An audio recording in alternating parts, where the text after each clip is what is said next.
چې کله دا وشر دی او بچي ترې نه راوړي او بچي ترې پیدا شي بس دا مرغۍ سرګردانه شي دا بیا د هلته نه والوځي خو د خپل ځان لپاره رزق نه پیدا کوي بیا لاړ شي لرې لاړ شي او د چېرته نه دانه راخلي د چېرته نه د ډوډو هغه ذره راخلي د چېرته نه سکوټۍ راخلي د چېرته نه معمولي شی راخلي د چېرته نه چینجی راخلي د چېرته نه چېرته وړې وړې د سینګوډی ورته موږ وایو دکه راخلي راړي یې او د خپلو بچو ته یې ورکوي او چې کومه مرغۍ ډېره یېرېږي چې سینه چې چېرته به څوک راشي او زما دا بچي ضایع کړي نو هغه بیا ډېره بره دا خپله ډاله اچوي کتابونو راغوستي د ټولو نه یېرېدونکي مرغۍ چې ده نو هغه کارغه دی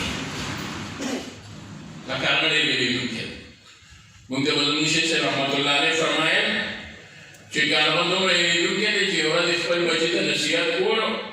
دا تمثیلي واقعات دي یعنی مطلب دا دی نسلن در نسلن ته یېرېږي نو کارغه خپل بچي ته ووایي چې بچیه یوه خبره مې واوره خیال کوه دا انسان چې دی نو دی ګورې ما تا نه پرېږدي نو بچی مې نو ځکه درته وایم چې کله انسان ویني او هغه کاڼي پسې کوزېږي ځمکې ته داسې کوزېږي نو پوه شه چې ته کاڼی صحیح کړی دی تا پسې راخلي نو چې انسان ویني او ځمکې ته کوزېږي نو هغه د لوی سړی ګټلې ده نو هغه بچي ورته وایي چې دا حاجي دا تل کومې زمانې خبرې کوي ستاسو د وخت انسانان سادهګان نو ځمکې ته به کوز شول کاڼی به راواخلو دا اوس دومره چالاک دی او رسېدلي دي د موبایل دور دی دی چې راروان یې نو په تا کې وه نو هغه ورته وایي دا وایي وایي دا دی چې لاس شاته نیولي دا سینې مې وایي د ځان سره کاڼی د مخکې نه راوستی هغه ورته وایي ښه ته خو زما نه بیا ډېر پوه یې وایي ستا وایي ستاسو وخت کې د سکولو نه کار کوي مونږ اوس په هر څه پوهېږو چې د چا نه به ځان څنګه بچ کړې حیات الحیوان یو کتاب دی هغې راغوستی دي چې دا کارغه چې دی نو د ده اول کې چې کله دی د ده کار او ماده چې کله خپلې هګۍ وشربي او بچي ته راوړي نو واړه واړه کارغان دي واړه واړه نو دی داسې تور نه وي دا څنګه چې مونږ تاسو ویو دا کارغه داسې تور نه وي په اول کې د ده هم سپینوالی کوي او ده باندې بڼې چې وي نو هغه هم سپینې وي او هغه څرمن یې هم تکه سپینه وي نو دا کارغه چې وګوري او دی خپلې جالې ته راشي نو دی حیران شي چې هګۍ ما مادې شرملي دي او بچي ترې نه سپین راوړي دي دا خو زما نه دي دا خو چا ما سره کوکه کړې ده پردي بچي راته په جاله کې کېنولي دي نو دا کارغه داسې چل وي دی وتښتي وایي نه چې زما بچي دي زه څه کوم اوس الله ته خو د دې چرند پرند د حیواناتو ژوند چې منظور وي نو د چېرته نه چېرته دې ولې پیدا کوي دا راځي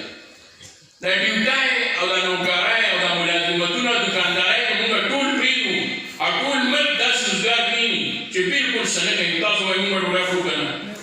نظام زندګي به متاثره شي نظام زندګي به متاثره شي دا به نه وي چې دې مونږ به وږي پاتې شو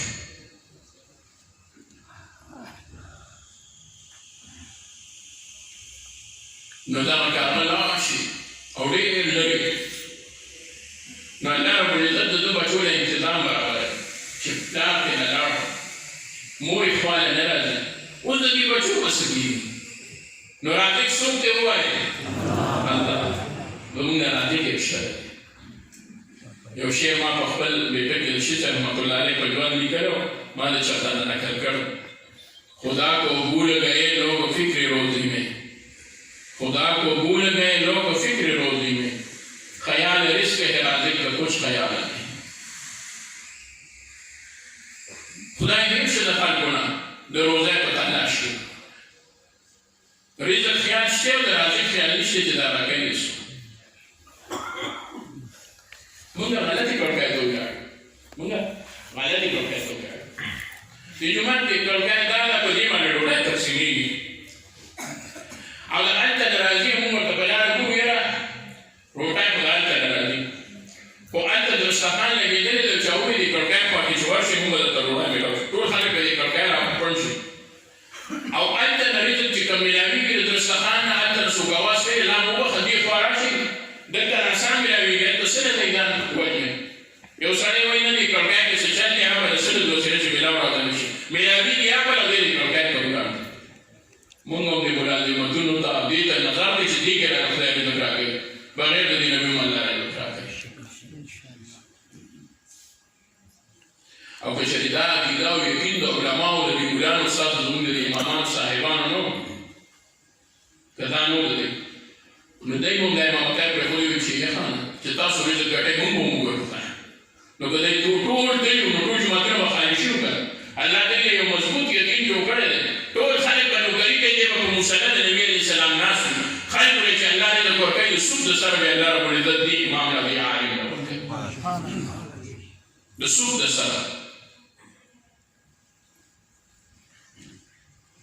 دا زموږ طرف ته چې دی نو دا د وظیفو انتظام که نه طالبان ګرځي ماشومان او خلک به ډوډۍ ورکوي زموږ ورور حضرت مولانا مفتی رضا الحق صاحب هغوی په افریقا کې دي اوس راغلی دی هغوی یو ځل خبر کړی چې دا د وظیفې دا سیسټم په دیوبند کې وشته موږ ورته وایي اوس هم شته بیا هم شته هغوی هلته اعتکاف هم کړی دی څو کاله وایي دا داسې حساب وي دا دلته خلک ماشوم ورشي نو ماشوم له ډوډۍ ورکوي وایي هلته داسې نه ده دا به نه وایي یوازې پښتانه ډوډۍ ورکوي او ورمون په یو څیز باندې ځان مشهور کړی دی پښتانه فقیران هم پښتانه ډېر دي ښه د پنجابیانو نه کې نشته ځکه عوام هغوی مونځ نه کوي په ډوډۍ ورکوي مونږ مونځونه کوو په ډوډۍ په شان خیراتونه خو هغه شان ما یې ورځ ملګرو ته وایي یو څو د دې ډوډۍ صاحب مزدوزان چېرته پنجاب ته وي ګو دا هلته یو څو مالدار راغلي چې مدرسې سمې شي هغوی تاسو د مدرسو تاسو ته پته ده چې سره مدرسو باندې ګډون نه پرېږدي هغوی نسل نو یې هلته د وظیفې دا سیسټم دی دا ترتیب دی چې زنانه اوړه اغوي چې زنانه اوړه اغوي نو یو موټی یا دوه موټي د خپل وس مطابق یا درې موټي یا لبه دا کې نه خوا کې یو بوجۍ وي د طالبانو په نوم باندې هغې کې واچوي چې میاشت پوره کېږي نو هغه بوجۍ له خولې تړي او اوړه هغه مدرسې ته لېږي نو زه خو هم هغوی نه کار ښه دی ځکه د هغوی خو خلک څومره ډوډۍ دی پخوي دلته خو کله ډېره او کله لږه دې سره رحمت الله علیه مونږ مردان کې وو وایي زموږ خوا کې یو جومات و هغې کې یو طالب هغه نور ملګري وو چېرته په هغه شپه باندې چا خیرات کړو ډوډۍ ډېره رالېږلې وه نو دوی خپله مو خوړه او هغه روغ طالب له یو کې په داسې کم نو نو چې هغه یې کېښوده نو هغه یې دوه کنډوله شوملې او څلور شپږ ډوډۍ ورله کېښوده هغه چې په امیده توره ډوډۍ شوملې ولیدل هغه وایي یار دی وایي تاسو خوړلې ده نو وایي ورته وایي موږ خوړلې ده وایي دا تاسو مه لګه پرېښودلې بیا بس ډېره مونږ دی په ژړا شو هغې ورته ولې هلکه ژاړې وایي زه خفه په دې یم چې تاسو ما له دومره پرېښوه چې تاسو به سوړ خوړل دا ګوریان ما ته کوي دا وایي ته خو دا خلاصه کړه که نه وایي ښځه نه دي زه خلاصه نه کړم خو غم راسره چې تاسو به غټې کوټې وکړئ